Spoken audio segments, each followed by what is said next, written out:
Hi, and welcome to CableFinder. In today's lesson, we're going to learn a little bit more about the nuts and bolts of CableFinder, specifically your user profile and some of the reporting capabilities. If we scroll over to the right and hover over your username, you will see three different choices. View Profile. Click on the View Profile. Once you click on View Profile, you'll see your name, first and last, your phone number, your email, the organization you're part of, and your username. The importance of this is that this is the information that populates on the quotes. So if you ever generate a quote, you'll see that this information pulls through as the created by on the CableFinder quotes page.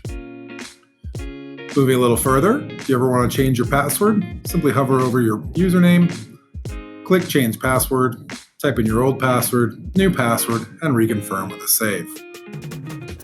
You can always log out of CableFinder, and it is recommended you log out when finished. The next section we'll cover is your pricing quotes history. If you hover over searches and quotes, scroll past the multi-site, and go down to the pricing quotes history.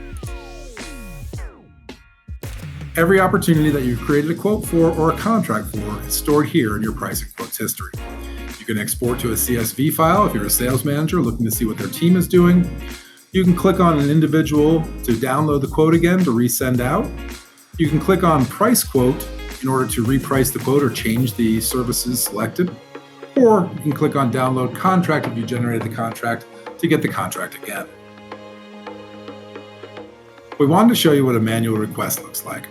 If at any time you search and an address comes back that's not in the top 5 cable companies' geographic territories, you will get a manual request. It looks a little like this.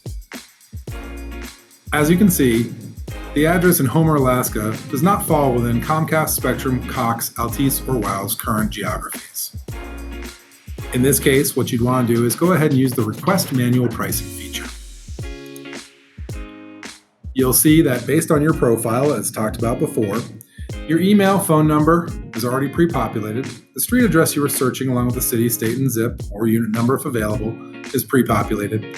The requester name is your first and last name. Please fill in the customer name as well in order to keep track of the opportunity. You may select your provider, or in this case, it does not have the actual provider of this area, or you may be looking for a different provider. Type of service you're looking for, fiber or coax, or in this case, you may not know what type you're looking for. Fill in the notes with a description of what you're looking for, and then hit Submit Request.